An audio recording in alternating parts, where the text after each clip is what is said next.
പിതാവിൻ്റെയും പുത്രൻ്റെയും പരിശുദ്ധാത്മാവിൻ്റെയും നാമത്തിൽ ആമേൻ. എൻ്റെ പ്രിയപ്പെട്ടവരെ, ഇന്ന് ജൂൺ 3 തീയതി ബുധനാഴ്ച. അമ്മേ പരിശുദ്ധ അമ്മേ, അമ്മേ പരിശുദ്ധമേ, ദൈവമാതാവേ, കൃപാസനത്തിലൂടെ ഞങ്ങൾക്കും ഞങ്ങളുടെ ദേശത്തിനും അമ്മ മധ്യസ്ഥം തേടി തന്ന എല്ലാ അനുഗ്രഹങ്ങൾക്കും കൃപകൾക്കും ഞങ്ങളിപ്പോൾ ഹൃദയം നിറഞ്ഞ നന്ദി പറയുന്നു.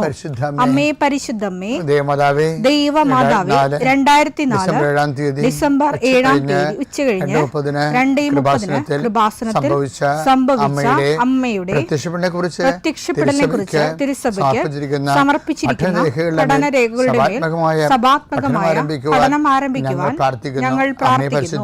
അമ്മേ പരിശുദ്ധമേ, ഭൂസ്വർലോകങ്ങളുടെ രാജ്ഞിയായ അങ്ങേയ്ക്ക് ഭൗമസംരക്ഷണത്തിനായി പ്രപഞ്ചപ്രകൃതിയെ തന്നെ തിരുസഭ പ്രതിഷ്ഠിക്കുവാൻ ഈ പ്രത്യക്ഷീകരണം വഴി ഇടയാക്കണമേ. പരിശുദ്ധമേ, ജപമാല മാതാവേ, സകല കൃപാസനം പ്രാർത്ഥനയോടും ചേർത്ത് ഞങ്ങളിപ്പോൾ പ്രാർത്ഥിക്കുന്ന ഈ കുടുംബത്തിന്റെ പ്രത്യേക നിയോഗം പറ മക്കളെ.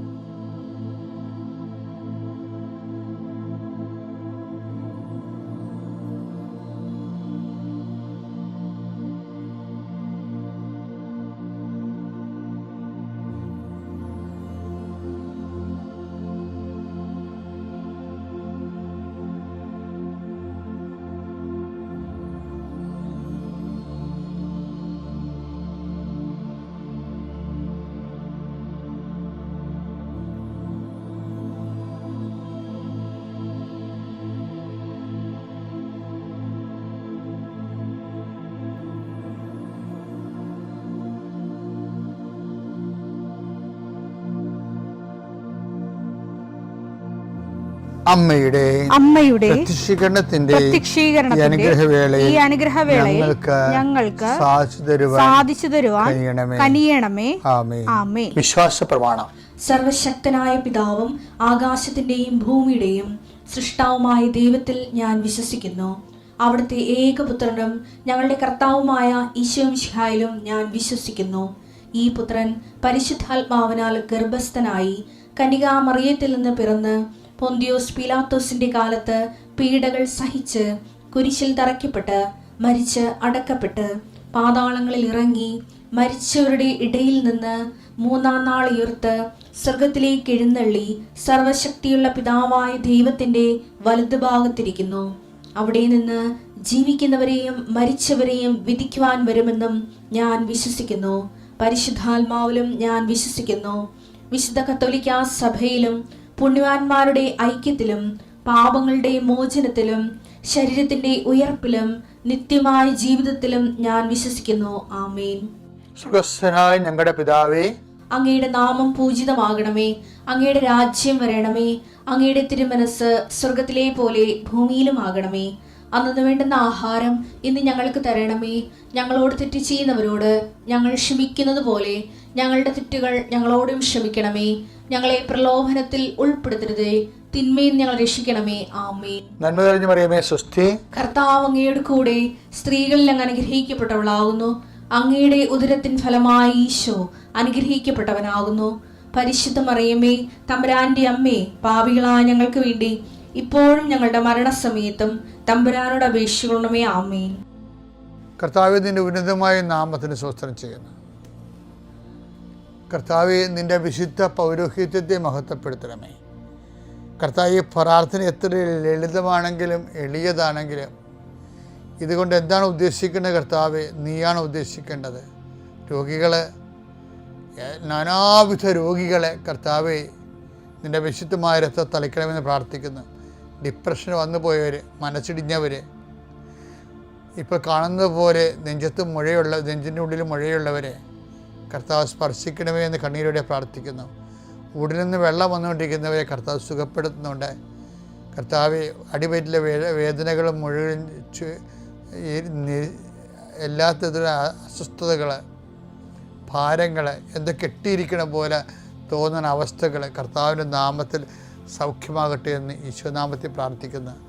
കർത്താവെ, ഇന്ന് ജോലി അന്വേഷിച്ച് പോകുന്നവരെ കർത്താവ് ഓപ്പറേഷന് വേണ്ടി ഒരുങ്ങിക്കൊണ്ടിരിക്കുന്നവരെ, ഓപ്പറേഷൻ 2.5 മണിക്കൂർ ഉണ്ടാകുമെന്ന് കേട്ടപ്പോഴൊരു പ്രയാസം നേടുന്നവരെ, അതിനെക്കുറിച്ച് ഭയങ്ങൾ തോന്നുന്നവരെ, എല്ലാ ഓപ്പറേഷനുകളെയും കർത്താവിൻ്റെ നാമത്തിൽ ഞാൻ ആശീർവദിക്കുന്നു. കർത്താവ് പ്രസവത്തിലെ കുഞ്ഞിന് വെയിറ്റ് കൂടുതലാണ്, സിസേറിയൻ വേണമെന്ന് പറഞ്ഞപ്പോൾ അങ്ങനെ പറഞ്ഞിരിക്കുന്നവർ, അങ്ങനെ ഓരോരോ വിഷയത്തിൽ പ്രസവ സംബന്ധമായ വിഷയങ്ങളിൽ വിഷമിക്കുന്നവരും വേദനിക്കുകയും വീർമുട്ടുകയും ചെയ്യുന്നവരുടെ എല്ലാ ഭാരങ്ങളും മാറി മാതാവ് പ്രസവത്തിൻ്റെ ഓപ്പറേഷൻ്റെ ടൈമിൽ അല്ലെങ്കിൽ പ്രസവത്തിൻ്റെ സമയം നിൻ്റെ കൂടെ കൈ പിടിച്ചുകൊണ്ട് പരിശുദ്ധ അമ്മയെ നിന്നെ ഏൽപ്പിക്കുന്ന പിതാപുത്രനും പരിശുദ്ധാത്മാവായ സർവ്വേശ്വര എന്നേക്കും ആമേൻ. മക്കളെ, നമ്മളെ ഇന്നലെ കണ്ടത് ഒരു ബാങ്ക്രപ്സി എന്ന് പറയുന്നത് എന്താ? പാപ്പർ പാസ്. ചില ആൾക്കാർ പാപ്പർ പാസ് എന്ന് പറയത്തില്ല. എന്ന് വെച്ച് കഴിഞ്ഞാൽ ഇപ്പം ലോണെടുത്ത് ജപ്തിയായി, നമുക്ക് അടക്കാൻ നിവൃത്തിയില്ല, നമ്മൾ ജയിലിൽ കേസ് കൊടുത്തവൻ ജയിച്ച് നമ്മൾ ജയിലിൽ പോയി വിചാരിച്ചു. അപ്പോൾ അതിനെ രക്ഷപ്പെടാനുള്ള മാർഗ്ഗമാണ് പാപ്പർ പാസ് എന്ന് പറയുന്നത്. വെച്ചാൽ നമ്മൾ ബാങ്ക്രപ്സാണ്, നമ്മുടെ 5 പൈസയില്ല. അപ്പോൾ ചില സത്യമായിട്ട് അങ്ങനെ വരും. അപ്പോൾ ഇതുപോലെ ആത്മീയമായിട്ട് നമ്മൾ പാപ്പർ പാസ്സാകും, നമ്മുടെ ഒന്നുമില്ല, നമുക്ക് സ്വർഗസ്ഥാന പിതാവ് ചെല്ലാനുള്ള ആവത് പോലും ഉണ്ടാകത്തില്ല. അപ്പം അങ്ങനെ പള്ളിയിൽ പോകാൻ തോന്നത്തില്ലെന്നൊക്കെ ഞാൻ ഇന്നലെ പറഞ്ഞില്ലേ, പ്രാർത്ഥിക്കാൻ തോന്നത്തില്ല. ആ പാടെ ഒരു ബാങ്ക്രപ്സി, ഒരു വരണ്ട വാക്കുമായി പോകും. അപ്പോൾ എല്ലാം നമ്മളിങ്ങനെ എല്ലാം ഇങ്ങനെ റിസോഴ്സ് തീർന്നു പോകുന്ന അവസ്ഥ. അങ്ങനെ ഒരു സംഭവം വന്ന് നമ്മൾ എന്ത് ചെയ്യും? പ്രാർത്ഥിക്കാതെ മുന്നോട്ട് പോകാൻ പറ്റണില്ല, പക്ഷെ പ്രാർത്ഥിക്കാനൊട്ടും തോന്നുകയില്ല, അതിനുള്ള വിശ്വാസമില്ല, ഒരു തരം ശൂന്യമായ ഒരവസ്ഥ വന്നാൽ എന്ത് ചെയ്യും? അതിനിപ്പോൾ ചെയ്യേണ്ട ഒരു കാര്യമാണ്. ഇന്നലെ ഞാൻ ഒന്ന് പറഞ്ഞായിരുന്നു, എന്താണ് ചെയ്യണമെല്ലാം ക്രൂശിക്കപ്പെട്ട ക്രിസ്തു ചെയ്യണമെന്ന് ഇന്നലെ പറഞ്ഞായിരുന്നു. ഇന്ന് ഞാൻ നിങ്ങളോട് പറയാൻ പോകുന്നത്, അതായത് ഇപ്പോഴേ പൗലോസ് അപ്പോസ്തലനൊക്കെ പറഞ്ഞില്ലേ, കുറേ എന്തെങ്കിലും ഇപ്പം നിങ്ങൾ ബാങ്ക്രപ്സി ആയി പോയെന്ന് വിചാരിച്ചോ, നിങ്ങൾക്ക് ആത്മീയമായ ഒരു കൃപയും ഇല്ല, സീറോ ഗ്രേസ് ആണെന്ന് വിചാരിച്ചോ, അപ്പം എന്ത് ചെയ്യാമെന്നറിയാമോ? കുറച്ച് അനീതികളൊക്കെ ഉണ്ടല്ലോ, കുറച്ച് ആൾക്കാർ നമ്മളോട് ഇപ്പോൾ അനീതികളൊക്കെ ചെയ്യത്തില്ലേ? ഇപ്പം എന്നോട് കുറേ ആൾക്കാർ അനീതി ചെയ്തിട്ടുണ്ട്, ഞാൻ ചെയ്തിട്ടുണ്ടെന്ന് അറിയത്തില്ല. നമ്മൾ ചിലപ്പോൾ എല്ലാം നല്ലോണം പറഞ്ഞിരിക്കും, ചില ആൾക്കാർക്ക് അത് മോശമായിട്ട് വരുമല്ലോ.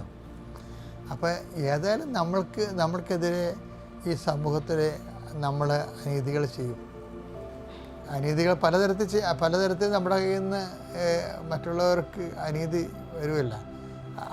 മറ്റുള്ളവർ ചെയ്യണ അനീതി നമുക്കെതിരെ അനീതി ചെയ്യുന്നവരില്ലേ, നമുക്കെതിരെ.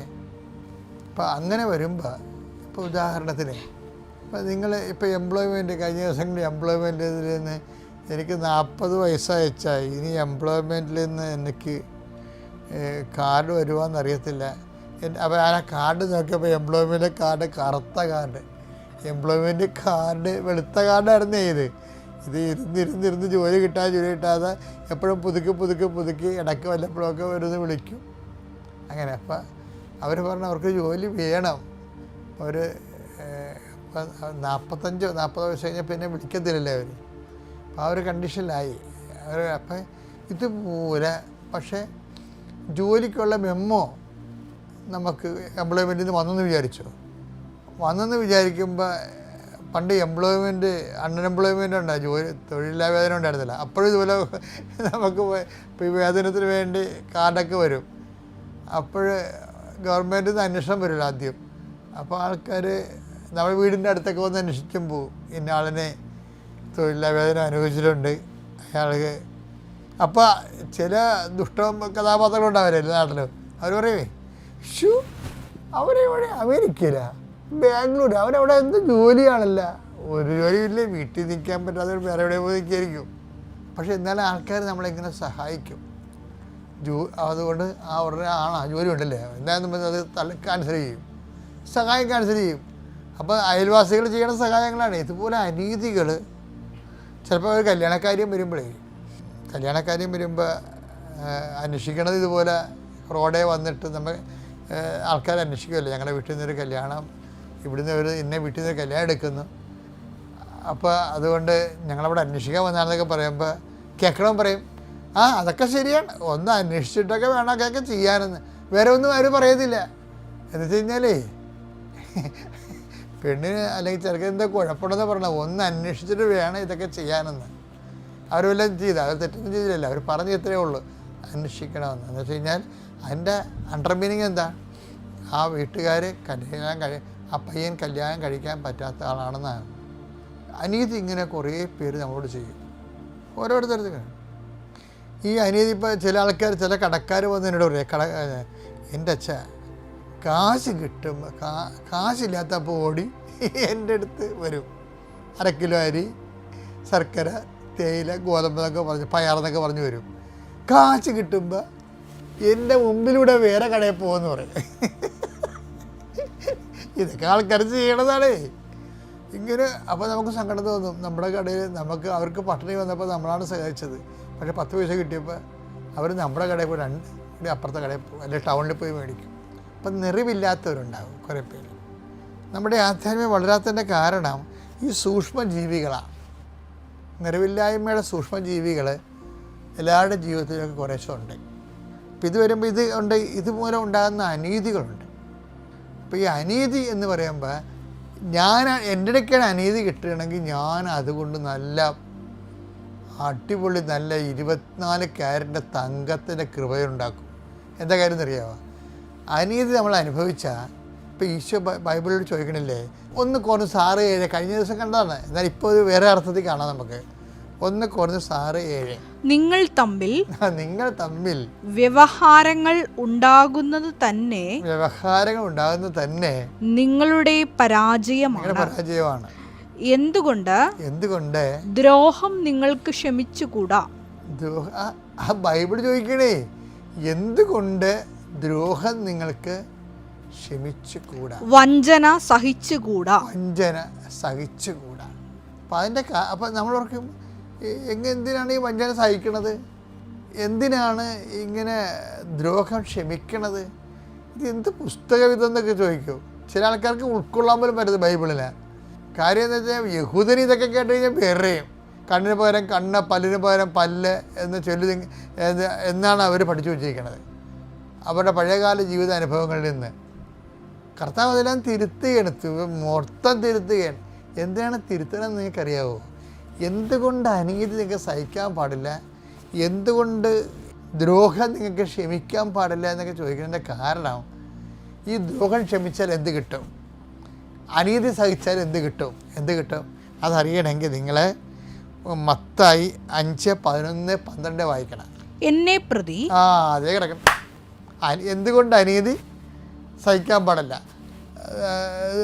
അനീതി ക്ഷമിക്കാൻ പാടില്ല, ദ്രോഹം സഹിക്കാൻ പാടില്ല എന്ന് ചോദിച്ചാൽ എന്തിന് സഹിക്കണം, എന്തിന് ക്ഷമിക്കണം എന്ന് പറയുമ്പോൾ ഈശോ പറയും എന്നെ പ്രതി എന്ന് പറയും. എന്നെ പ്രതി മനുഷ്യർ നിങ്ങളെ അവഹേളിക്കുകയും വേണ്ട, മനുഷ്യർ നിങ്ങളെ അവഹേളിക്കുകയും പീഡിപ്പിക്കുകയും എല്ലാവിധ തിന്മകളും നിങ്ങൾക്കെതിരെ വ്യാജമായി പറയുകയും ചെയ്യുമ്പോൾ നിങ്ങൾ ഭാഗ്യവാന്മാർ. എന്തുകൊണ്ട് അനീതി സഹിക്കാൻ പാടെന്ന് വെച്ച് കഴിഞ്ഞാലേ, അതായത് നമ്മൾ ഭാഗ്യവാന്മാരാകാൻ വേണ്ടിയാണ് ദൈവതിരുസന്നിധിയിൽ നിങ്ങൾ ആനന്ദിച്ചാഹ്ലാദിക്കുവിൻ. സ്വർഗത്തിൽ നിങ്ങളുടെ പ്രതിഫലം വലുതായിരിക്കും. അപ്പോൾ പ്രതിഫലത്തിന് തന്നെ ഒരു പ്രശ്നമുണ്ട്. ഇവിടെ ഈശോ പ്രതിഫലം എന്ന് പറഞ്ഞിട്ട് പറയും വലിയ പ്രതിഫലത്തെക്കുറിച്ചാണ് പറയണത്, വലിയ പ്രതിഫലം. ഇപ്പം ഈ ഈശോ ഇങ്ങനെ ഭയങ്കര മാത്തമാറ്റിക്കൽ പ്രിസിഷനോടുകൂടിയാണ് ഇതെല്ലാം സംസാരിക്കുന്നത്. കാര്യം വലിയ പ്രതിഫലമുണ്ട്, ചെറിയ പ്രതിഫലമുണ്ട്. ഇപ്പം അനീതി എന്ന് പറയുമ്പോൾ, എന്തുകൊണ്ട് അനീതി സഹിക്കാൻ പാടില്ല എന്ന് പറയുമ്പോൾ, നമ്മൾ ഈ ക്രിസ്തു നാമത്തിലല്ലേ സഹിക്കണത്. അപ്പോൾ നമുക്കൊന്നും കിട്ടത്തില്ലല്ലോ, അപമാനമല്ലേ കിട്ടത്തുള്ളൂ.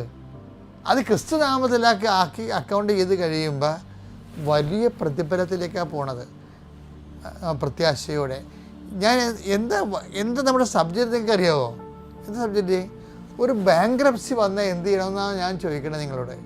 വിശ്വാസ തകർച്ച വന്നാൽ, പ്രാർത്ഥനാ തകർച്ച വന്നാൽ, പ്രാർത്ഥിക്കാൻ പറ്റാത്ത രീതിയിൽ സീറോ ഓയിലായിപ്പോയാൽ നമ്മൾ എന്ത് ചെയ്യും? സീറോ എനർജി ആയിപ്പോയി. അതായത് നമ്മൾ എന്ത് ചെയ്യും? പിന്നെ വിശ്വാസ മുന്നേറ്റം നടത്താൻ നമ്മൾ എന്ത് ചെയ്യണം? ഇതുപോലുള്ള അനീതികൾ നമ്മളോട് ചെയ്തവരോട് നമ്മൾ അങ്ങോട്ട് ചെന്ന് ക്രിസ്തുനാമത്തിൽ ഹൃദ്യമായി സംസാരിക്കുകയും അവരെ ആശീർവദിക്കുകയും അവരെ അനുഗ്രഹിക്കുകയും അവരെ സഹായിക്കുകയൊക്കെ ക്രിസ്തു ചെയ്ത് കഴിഞ്ഞാൽ നമ്മൾ ബാങ്ക്രപ്സി ആയിപ്പോയ വിശ്വാസം പെട്ടെന്ന് ഷൂട്ടപ്പ് ചെയ്യും. അതാണ് ഇതിൻ്റെ ഒരു തന്ത്രം എന്ന് പറയുന്നത്. അപ്പം ഇങ്ങനെ ഉള്ള സാഹചര്യങ്ങളിൽ നമ്മൾ വളരെ ബുദ്ധിപരമായൊരു ഇൻവെസ്റ്റ്മെൻറ്റാണ് ബൈബിൾ നമ്മളിൽ നിന്ന് ഉദ്ദേശിക്കുന്നത്. ദൈവം നിങ്ങൾ അനുഗ്രഹിക്കട്ടെ. പിതാവിൻ്റെയും പുത്രൻ്റെയും പരിശുദ്ധാത്മാവിൻ്റെയും